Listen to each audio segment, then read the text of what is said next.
did Jaden kind of give you the energy that seemed like you needed it on both ends really tonight? Yeah, Jaden was awesome. It was the star of the game for sure. Julius was really good. I thought Rudy was solid, really good for most of the night. Those guys kind of made all the plays at the right times for us. It was huge. With Jaden, in terms of is it, especially on the boards, the second efforts and things and digging those out, is that kind of a little extra that he provides? Yeah, he's been making a conscious effort to be more active on the defensive glass and the offensive glass for that matter. So we've noticed an uptick there.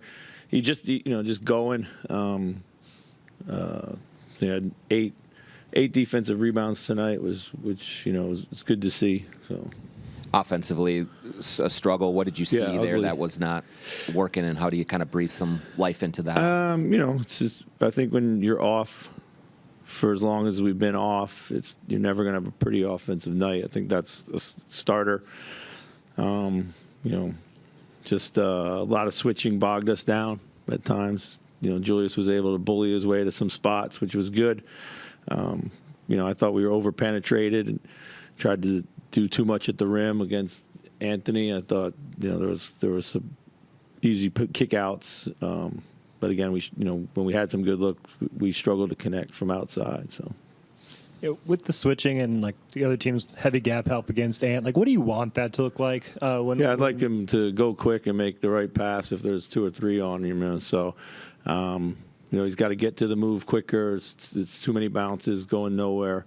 It draws in a crowd. Then everybody can anticipate when the pass is going to come too. So. He's been better at that. Tonight kind of got, we kind of got really sticky. So, you almost anticipate Jaden, as his defense has been pretty good here of late, that the offense is just kind of bound to follow. Yeah, we felt that. So, I think what I like about him now is it's not all just the shot. He's doing a bunch of different things, getting out in transition, being active on the offensive glass, finding ways to chip in other ways. So. When Jaden doesn't have a marquee scorer that's his assignment, does it free him up to do a little bit more stuff? For sure. Yeah, he's long been one of our best low men and rim protectors.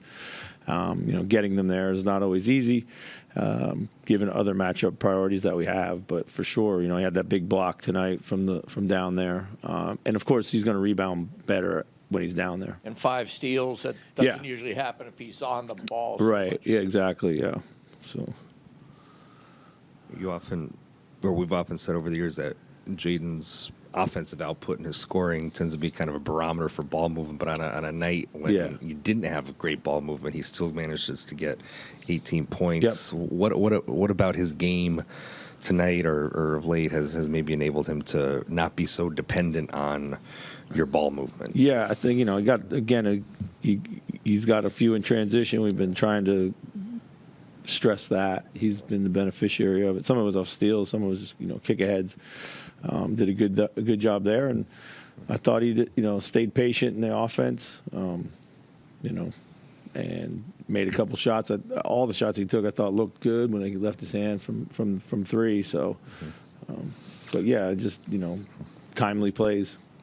When you just kind of look at the defensive effort tonight, how much of holding them to 87 was your defense forcing these 22 turnovers versus maybe their miscues? I think they had 10 turnovers in the first quarter. Again, some of that was, our hands and activity, and some of it was just everyone being off for a week, kind of struggling to find a good rhythm out there. So, Chris, your bench group or bench lineups have picked you up a lot of times this season. It kind of seemed the other way tonight, where the starting group would come back in and pick you up. Is that a sign of growth in your view? Well, yeah, I think bench unit, all those guys were a minus. I thought Rob's minutes were good, though. Gave us some good juice. Was able to get into the heart of the defense a little bit. We couldn't make shots. Thought we tried to do too much too soon with that unit. It's usually a better ball movement unit than that was. But again, it was those 3 guys primarily carrying us from a production point of view with, Jaden, Julius, and Rudy at both ends of the floor. I was going to ask about Rob as well. It seemed like a defensive possession. The bench really got up and was pleased with some of what Rob did out there. I mean, did you kind of see him getting a little bit more aggressive with the shot and adding more to the defense here? Yes, absolutely. You know, I've been really pleased with his defense, mostly on the ball. You know, his defense at the top of the floor has been great. You know, he's got to continue to work on his defense at the bottom of the floor. I know he's given up size and mass down there, length, all that stuff. But you know, he's still got to find a way to be present and impactful as he can down there too. So, and then being aggressive, looking for a shot. I think he's settled into the blend of being able to kind of get to the paint, create some offense, and also be aggressive for himself. Chris, it's 7 straight games where you guys haven't hit 110 points, and yet you're 5-2 in that span. Yeah. Is this the path you think for this team's success, or do you hope it's the path for now? Well, I hope it's path for now. I know I've seen this team really play much better offense. You know, first 10 games I thought was a really good indication offensively of what we could be. And then, you know, even when we've played good offense, we just hit these dry spells. And then after the dry spells, we seem to then kind of go a little bit too one-on-one. So we got to get back to trusting the things that we're working to get good shots, even when we don't make those shots. But, you know, for us, it's always going to be about our defense. So, thanks.